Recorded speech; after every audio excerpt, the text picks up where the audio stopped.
fades when you are near. Your light breaks through our deepest fear.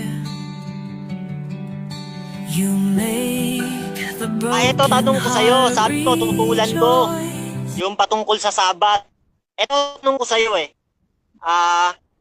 yung Sabat ba tinatanggap mo utos lang yan sa Israel? O utos rin sa Hentil? Sagot po, katulad po ng aking presentation, yan po ay para sa lahat ng tao. Marcos 2:27, ginawa ang Sabat ng dahil sa tao, hindi lang para sa Israel. Kaya babasa ka mamaya na ang Sabat, ginawa lang para lang sa Israel. Pag wala ko kayo mabasa, ay hindi ko kayo makakaibag sa aking mga poste. Next question. Okay, ito tanong ko sa'yo. Meron ka bang talata o sitas, letra por letra na ang Sabat inutos sa mga Hentil? Meron o wala? Sagot. Meron. Sige pa, pakibasa. Letra por letra ang Sabat. Wait lang bro. Mga sagot pa bro. Meron daw. Proceed lang, Camacho. 20 seconds. Meron. Objection, Your Honor. Lilinawin ko yung tanong. Okay, ganito. Ang tanong ko ganito. Meron ka bang mababasa na mismong si Kristo at ang mga apostol nag-utos na mangilin ng Sabat ang mga Hentil? Letra por letra, sagot. So, merong objection doon. Bro Camacho, meron ka bang counter objection doon? Yes, meron. May sagot. Wag lang mag-interrupt. Okay, so sa sagot naman, klaro naman daw sa kabilang panig. 20 segundo bro, meron ba daw? Proceed bro. Okay, Hebreo 4:9. Ito sabi, is therefore the duty of the people of God to keep the Sabbath. Objection, Your Honor. Hindi nang tinatanong ko. Bro, time stop lang bro. Wait lang bro. Ganito objection. Bro Mario, wait lang bro. Ganito bro. Meron kasi tayong rule bro na every question isang objection lang ha. So, itong 20 segundo bro, proceed lang to. You can question another question mamaya pagkatapos nito. Pero 20 segundo, tuloy-tuloy mo na to. Bro Camacho, proceed again bro. Yes. May pangalawang talata, 12:13 ng Ecclesiastes, this is the duty of man. Kahit ikaw ay hintil, duty mo ito. Pag sinabing duty, utos yan. Kasama dyan Sabat.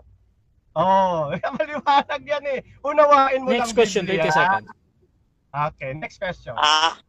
Ang tinatanong ko sa'yo, mismong mga apostol, pati si Kristo, nagturo. Linawin mo yung utak mo. Sabi ko, meron ka bang mababasa na mismong si Kristo at ang mga apostol nagturo ng Sabat? Meron ka bang mababasa sa mga Hentil nagturo ang mga apostol na mangili ng Sabat kahit si Kristo? Meron o wala? Sagot. Yan ang tanong ko sa'yo. Meron o wala? Meron daw. Unang talata, 12:13 ng Ecclesiastes, this is the whole duty of man. At ito itinuturo din ng mga apostol. Walang apostol ni si Jesus Christ nilabag ang mga turo sa Old Testament. Kung dahil sa ano sabi ng Next question. Pablo, Next question. 20 seconds. Ang tinatanong ko sa'yo, utos ni Kristo pati ng mga apostol, hindi galing kay Solomon. Yan ang tanong ko sa'yo, linawin mo utak mo. Meron ba mababasa sa Biblia na mismong si Jesus nagsalita? Pati apostol na mangilin ng Sabat ang mga Hentil nag-utos. Yan ang tanong ko sa'yo. Huwag kang sumagot ng paiba-iba. Sagot. Meron daw. Meron.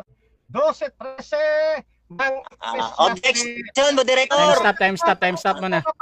Time stop mo na. Unahin natin yung objection tapos may counter naman sa kabila. Malinaw ang tanong sa kanya. Si Kristo mismo nag-utos, pati yung mga apostol, letra por letra, nagturo sa mga Hentil na mangili ng Sabat. Ang binabasa niya, Ecclesiastes, si Solomon ang sumulat. Okay, so... Si Kristo mismo at apostol, ilinaw nga po, pasagutin yan. Okay, so... Moderator, pasagutin niyo, mapapahiya yan ngayon. Okay na, brother. Negative. So, ang objection mo, ina-analisa ko, nag-object ka doon sa... Mahuhuli yan sa bibig. Wait na, bro. Okay na, bro. So, ang objection mo patungkol dito sa pagpapaliwanag niya, ha? Brother Camacho, may counter objection ka? Yes, meron. Proceed na. Karapatan ko sumagot eh. Inihahanay ko yung aking sagot eh. wag mapipikon yung nagtatanong kasi nagtatanong Okay, sumasagot. May oras ako na. Objection, Your Honor. Okay na, isa-isa lang, bro. Sumagot siya ng maayos, Bro Mario. hindi yung Bro Mario, sasagot wait siya lang, bro. kay Solomon. Bro Mario, Tanong wait. ko kay Cristo. Bro Mario. Tahimik ka Sige. muna, bro. So, ganito, bro, para Okay. maano tayo. Isa-isa tayo. Tapos si Camacho. Bro, okay ka na dun, bro? Yes, Okay. okay na.